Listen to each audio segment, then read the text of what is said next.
This is Pet Life Radio. Let's talk pets. Rappaport to the Rescue with Jill Rappaport.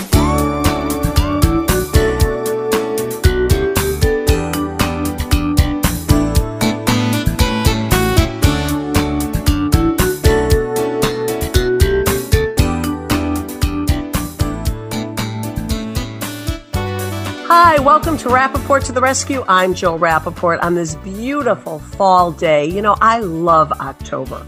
I love the smell in the air, the leaves starting to turn. But what I really love about this month is that it is Adopt a Shelter Dog Month. Well, in my life, every month is Adopt a Shelter Dog Month. But what is so crucial, what is so important about this month is the message of please think about opening up your hearts and homes to these animals in need. And this is the month that reminds us to do that. You know, the statistics are staggering. According to the ASPCA, the American Society for the Prevention of Cruelty to Animals, approximately 3.3 million dogs enter the shelter system every year. And that's when these abandoned and often abused animals have found their way to a shelter. And each one, let me remind you, each one needs a forever home. And in the beginning of COVID, which was such a terrifying time and seems to be getting even worse now, the only bright light at the end of the tunnel was that we kept hearing about all of these adoptions, these fosters, these animals were getting a forever home. And it just made me feel so good that there was something positive during this terrible time. But guess what, folks? Now I'm hearing so many stories about these animals being returned for various reasons, whether the owner has to go back to work or a financial situation where all of a sudden they were faced with daunting vet bills that they never realized they could get. Whatever the reason, the situation is unacceptable and heartbreaking. Think about that dog that finally got a home and all of a sudden they're put back into the shelter system. They're dumped. They're given up again. Just think about the psychological impact on that animal. So today we're going to talk about the importance of this month. The importance, in my opinion, of every month should be Adopt a Shelter Dog Month.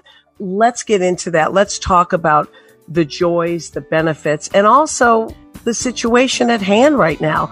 What is the real story about the COVID returns? Is this really happening? And no one better to answer these pertinent questions than my friend, someone I respect so much, the president and CEO of the ASPCA, Matt Bershadker, will be joining us when we come back.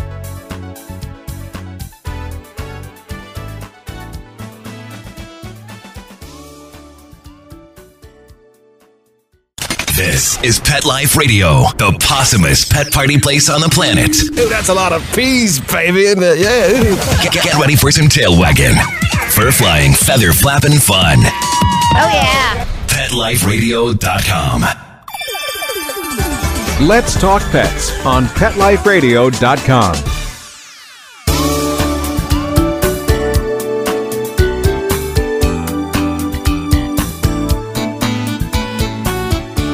Welcome back to Rappaport to the Rescue. I'm Jill Rappaport. Now, my guest today is a true pivotal force in animal welfare, and he has been for decades. He first joined the ASPCA, which is America's oldest animal welfare organization, almost 20 years ago. Big anniversary coming up. And in 2013, Matt Bershadker was named president and CEO. Together, they have created unbelievable programs, initiatives, and saved countless lives. Matt, so great to have you on Rappaport to the Rescue. And hey, it is Adopt a Shelter Dog Month. This is always my favorite time of year to remind people what we need to do. Absolutely. October is Adopt a Shelter Dog Month. And for us, it's an opportunity for us to celebrate that human-animal bond and to remind people that there are so many lovely dogs waiting for homes and shelters across this country. Big, small, furry, fluffy, three-leggeds, four-leggeds. They're there and they're waiting for people to come in. Jill, you and I have talked about this, and there may not be any data or science to back this up, but I know in my heart that those dogs that we rescue, they know they've been rescued. Yeah. And they pay that love back in a way that is really very, very difficult to measure. So October allows us to celebrate that. But really for the ASPCA, every month is Adopt a Shelter Dog Month. Exactly. And, you talk about knowing they've been saved in the twilight of their lives, especially the special needs, the seniors, the ones that have been sitting there languishing in shelters across the country. When you take home one of those animals, wow, what a gift to you and them.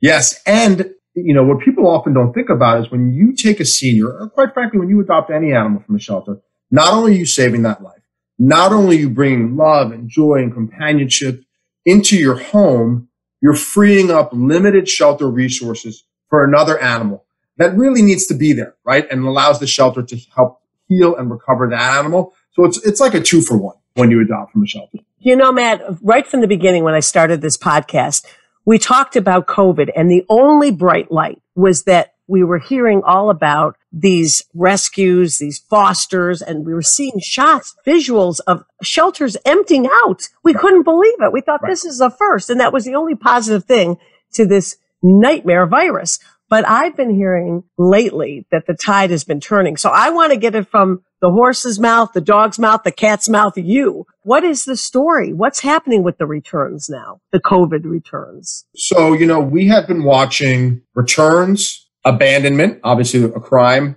and relinquishments, right? Pretty closely. And while there have been a few upticks in a few places, we have not seen across the country a material increase in abandonment, return, or relinquishment, which is wonderful. And I think, Jill, what it speaks to really is the extraordinary power of the human-animal bond and the incredible lengths that people go to care for their pets. Keep in mind, this is a very anxiety-provoking time that we're living through, right? And what I've seen is people really leaning into these human-animal relationships to help them de-stress, to help them cope with all the uncertainty and all the anxiety. So, Jill, you're right. These are important things for the animal welfare community to watch: returns, abandonment, and relinquishment. This is the best news because I talked about this on several shows, and especially at the top, the open of this show. I have been hearing from local shelter groups and that people are returning because they didn't realize all of a sudden, my dog is chiming in, they didn't realize the cost of keeping an animal. They're going back to work, separation anxiety. So I've been hearing about these returns, but I'm so glad on a national scale, you're not hearing that. No, we are really not seeing that yet. And again, it is something that we're watching very, very carefully. What we have seen in COVID is an increase in domestic violence, right? So we were concerned that the parallel would be an increase in animal cruelty. And fortunately, there's still animal cruelty out there and it is horrific, but we haven't seen a material increase in animal cruelty either. So these are things that we are watching, Jill, very, very carefully, but we haven't seen. But it brings me to, I think, a really important point. People need to really think about the type of animal they're looking for and what they're getting into when they bring an animal into their home. And shelters, if you ask the right questions, they will prepare you for the cost of owning an animal, for what it's going to require of you from an administrative level. How many walks does the animal need? All those things, they'll educate you on that. And the ASPCA has resources too that are out there to help people plan for this. And I think, as you know, Jill, the ASPCA opened in the South Bronx last March, and we're opening mid next year in East New York, Brooklyn, 2 community veterinary centers. These are facilities designed to provide vet care to low-income pet owners. We did a survey, and 40 or 50% of pet owners who were relinquishing pets to their shelter cited the lack of access to veterinary services as the primary driver to that relinquishment. What that tells us is these people still love these pets. They wanted to keep their pets, but they couldn't access quality veterinary care. So we, and along with many others in the animal welfare movement, set out to deliver that care. So we have this facility on 161st Street in the Bronx. We have a facility in Liberty City, Miami. We have mobile clinics in Los Angeles. And we're opening probably second quarter 2021, an 11,000 square foot facility on New Lots Avenue in Brooklyn that'll provide free veterinary care to underserved pet owners. That's what I hear from most pet owners and for people considering adopting. Oh boy, what about the cost? And, look, you want to know that if somebody's going to adopt, they can pay for the basic needs and care of the animal. But look, things happen along the way. and people come into hard times, and you are the last organization that wants to see these families give up their pets because of this situation. Of course. And, adoption is only one avenue where people get pets. A lot of pets, cat shows up on my doorstep. My neighbor couldn't take care of the dog, so I took him on. So sometimes things just happen, and we want to make sure people have the resources to maintain that beautiful bond. Here's an alarming stat we are concerned about. So as a result of COVID and the ensuing economic fallout, if unemployment stays at around 10%, that will launch over the next 4 or 5 months about 4.5 million pets into poverty. That will bring, Jill, the number of pets living at or below the poverty line, which is $26,000 for a family of 4, to nearly 25 million pets living in poverty, which is an extraordinary number of animals that are now at risk of being surrendered, being ill or suffering as a result of not being able to access care. So we have really tried to put lots of programs in place that will help meet that need. I think you probably saw when COVID first hit, the ASPCA launched a multi-pronged strategy to meet the needs of pet owners. One prong was grants for shelters and rescues around the country. Our first tranche was $2 million, and we recently, in the last few weeks, issued another tranche, another $2 million of grants for shelters and rescues to help them navigate COVID. The second strategy was to meet the needs of pet owners. So we set up multiple food distribution points across the country: Miami, Los Angeles, Asheville, North Carolina, in partnership with Columbus Humane in Columbus, Ohio, and of course, in our hometown, New York City, free pet food distribution points. And we provided over 1,800 tons of free pet food to pet owners in need. We served nearly 270,000 pets with free food. In addition to the free food, at these distribution points, we also set up, in most of them, not in Columbus, but in Asheville, Miami, New York, and Los Angeles, primary pet care units. So we're also providing basic pet care to pet owners who needed it, vaccinations, flea and tick treatment, and some more advanced care. People love their pets, and they just need a little bit of help sometimes to ensure that they're taking care of them responsibly. Well, obviously, the ASPCA being the oldest animal welfare organization in the country, you've been there. You're about to embark upon your 20th anniversary as part of the organization and 7 years as president and CEO. No 7-year itch, though, right, Matt? No, are you kidding? I have the best job in the country. The best job in the world, right? But how has COVID affected the donations and people giving? Because let's face it, so many are out of work themselves. So you know this as well as anybody.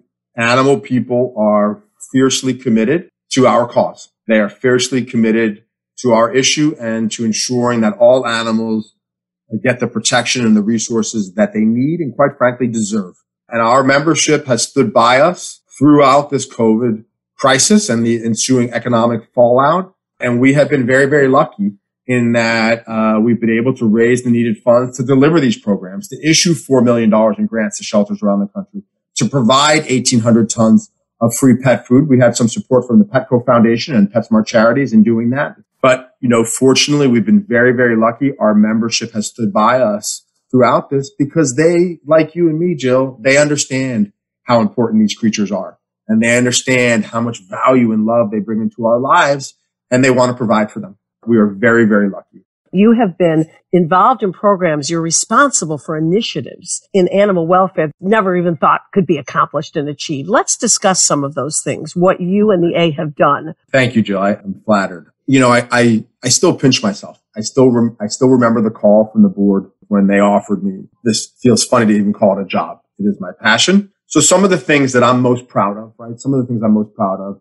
were not always universally immediately accepted. One of the things we did immediately was we transitioned the responsibility for enforcing the animal cruelty laws from our own agents to the New York City Police Department. People felt the New York City Police Department would not respond appropriately, that they didn't have time, that they didn't have the commitment. They were wrong. The New York City Police Department has embraced this role, first under Commissioner Kelly and then under Commissioner Bratton, and to this day, to respond to animal cruelty complaints in a vigorous and robust way. And it went up by 300%. And the sad part of that, of course, is these animals were being abused before. We just didn't have the scope or the bandwidth. The New York City Police Department is 50,000 people, 35,000 officers, all of them now on the lookout for animal cruelty and responding vigorously.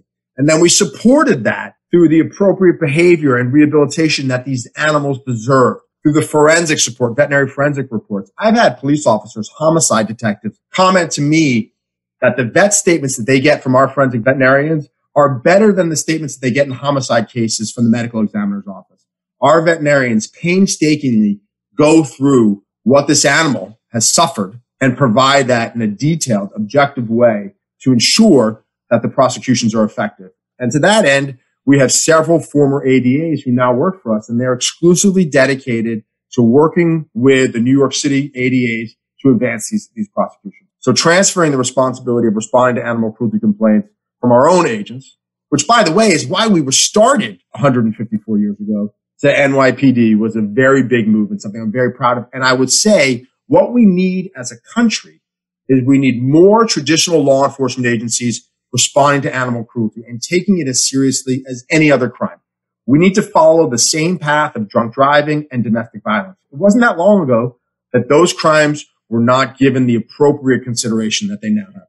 So that's one thing. The other thing is behavioral rehabilitation.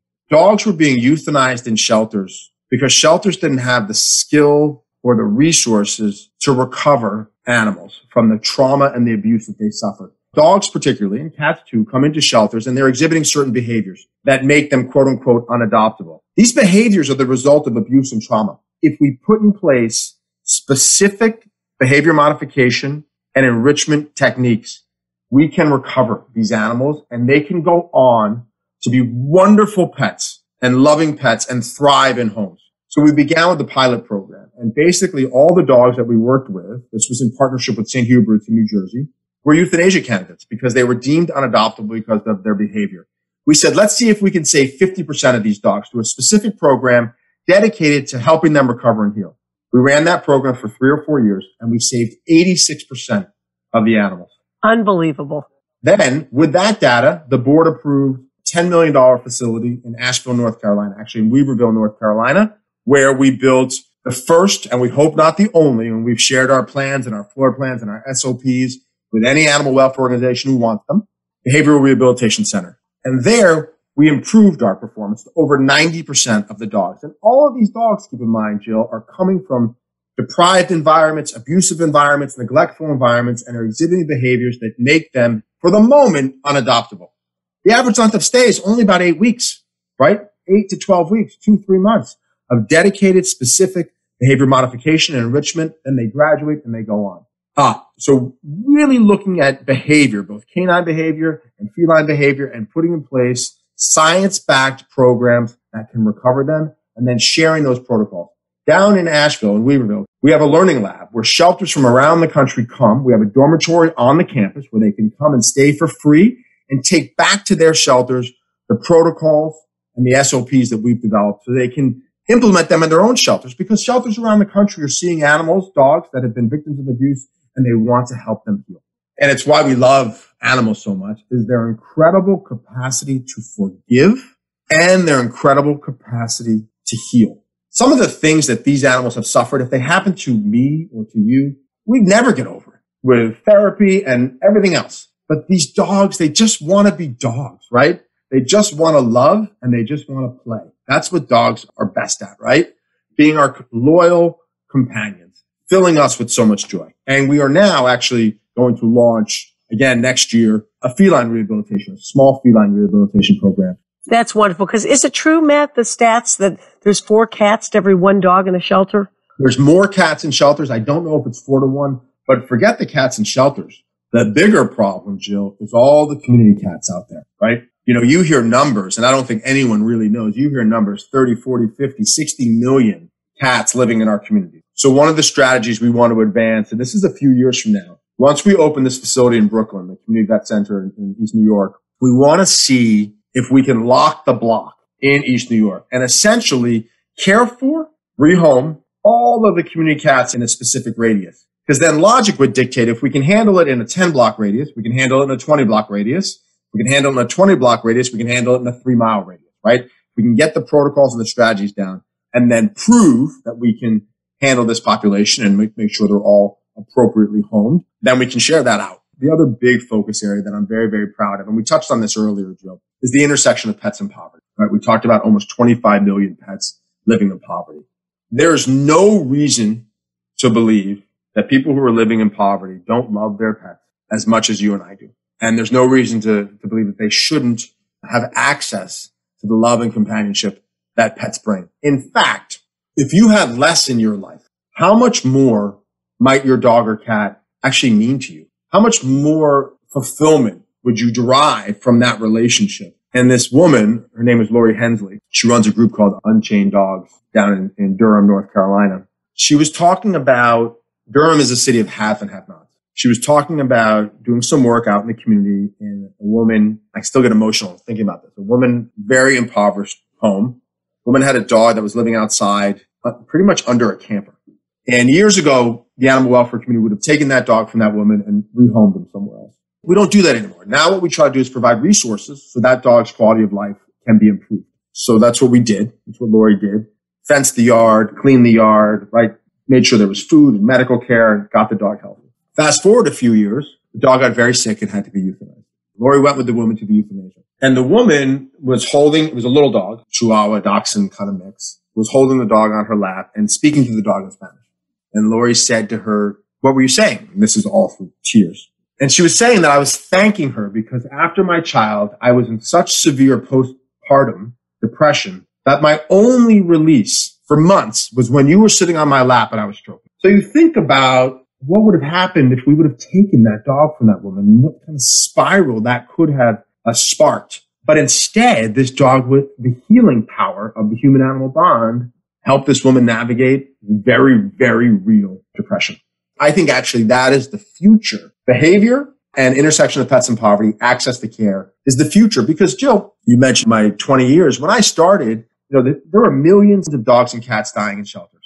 We're down to less than 1 million now, right? We will solve this. We will get to the point where no adoptable, treatable, healthy animals are dying in shelters. That's in our sights, which is incredibly exciting. And that allows us, that success has allowed us to back up, look beyond the four walls of the shelter and understand how animals are getting there. And in the future, it's only really a few populations of animals should be in shelters, right?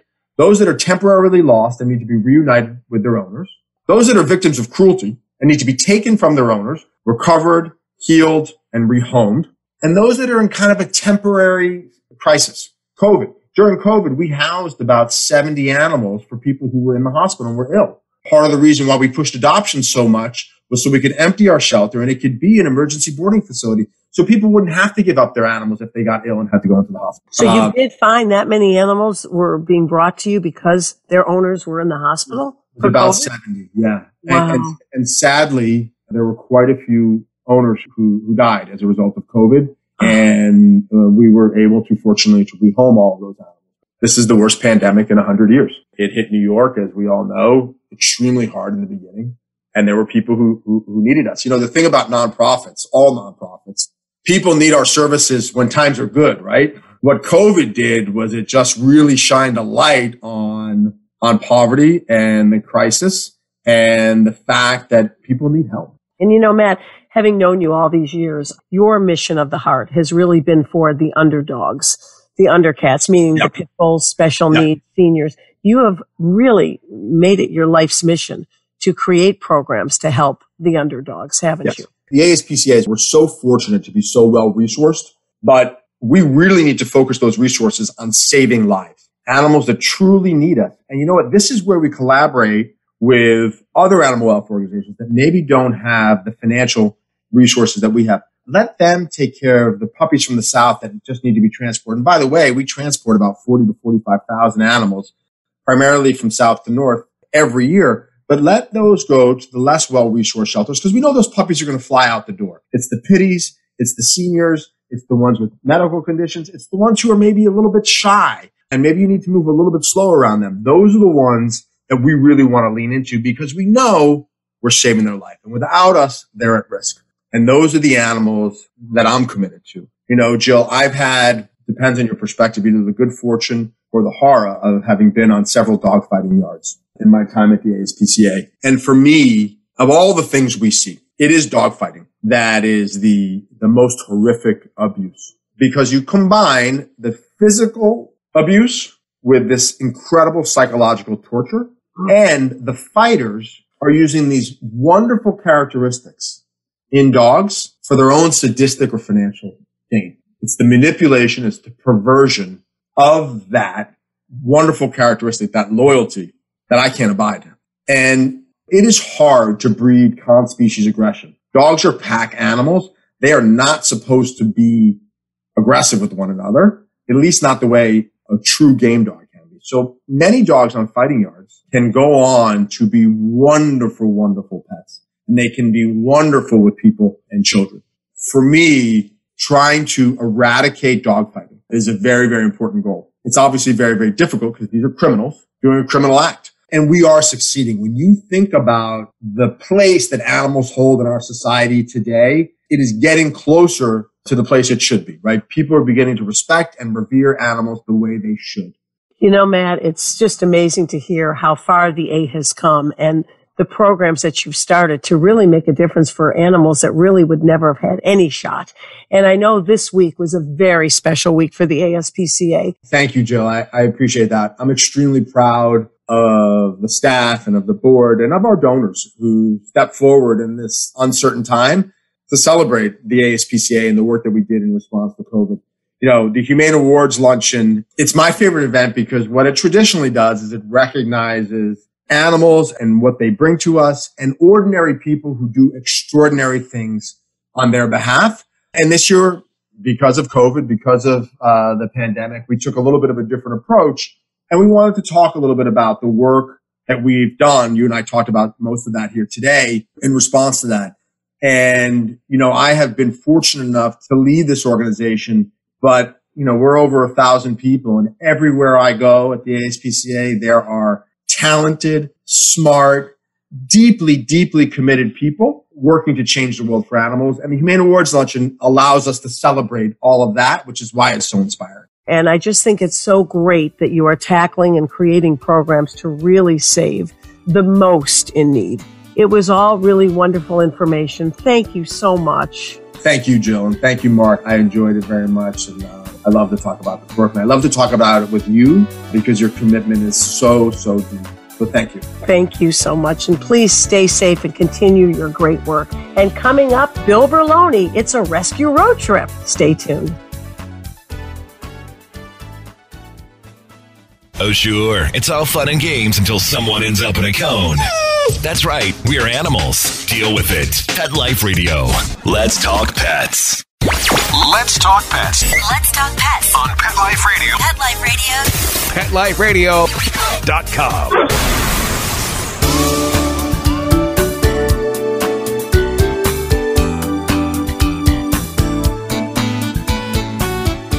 Welcome back to Rappaport to the Rescue. I'm Jill Rappaport, and today we have a very special treat.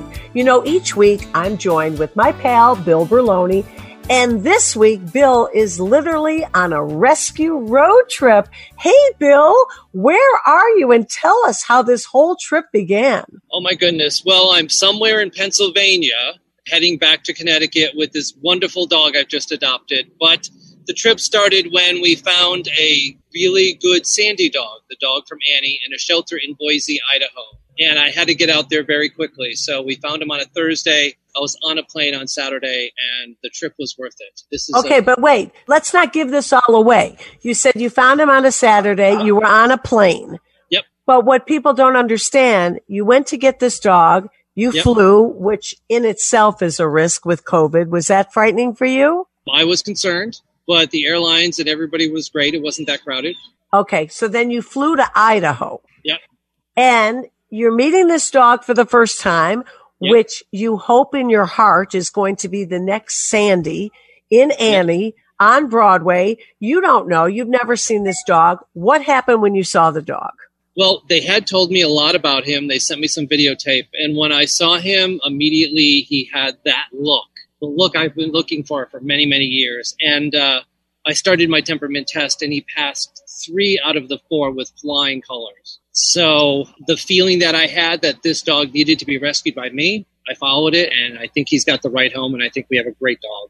And he's going to be a superstar. You feel it in your guts. I do. I mean, this is scary times, not only just financially, but traveling, is scary. But seeing the pictures of him in the shelter and feeling the connection, I just had to do it.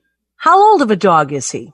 He's a year old. And what people don't understand, you're not getting on a plane with this dog. You actually rented a car and you are driving back from Idaho to your home in New York, which is what, a 5-6 day trip? And you're about 6 hours away still? Yep, it's a 6-day trip. I have one more day left. But, it's a really good bonding time. I've spent 24/7 with this dog, both in a car and in hotel rooms. And we really know each other. And we've never flown our dog's cargo. We never do. And we recommend people don't do it either. So if you're going to get a dog, you've got to travel him by car. I've done that trip. I've traveled with my dogs all over the country. I've gone from one end to the other because I'm not a big fan of flying. But it's amazing that you found this dog, you hopped on a plane during this very frightening time, and you've driven all the way back. What have you learned about this amazing dog along the way? I've named him Corey, and he was a stray. And, I always question, why did people let them go and not try and find them? Because he's a sweet lab type dog who is completely housebroken, doesn't chew, quiet. I mean, he plays a little hard, but that's easy to fix. And I've learned that he has the heart of a star. Wow. And when you get back, when do you anticipate he will get to the Great White Way? Well, it actually takes me a year from the time I get a dog to the time I get it on stage. So I'm actually doing this now, hoping that when the world goes back to normal and the next production of Annie in 2021 happens, he'll be ready. This is so exciting, Bill. What an amazing experience. When I usually catch up with you, you're either at your home, which is where we all are, or you're at the Humane Society in New York City doing your training and helping find these dogs a home. But now to catch up with you on the road, doing your cross-country rescue trip for the next Annie star. This is such great news, Bill. Congratulations to you, and what a lucky boy Corey is. And time to end another great show. And what do we always say at the end? Always stay positive. Till next week, thanks for tuning in. Let's Talk Pets, every week on demand, only on PetLifeRadio.com.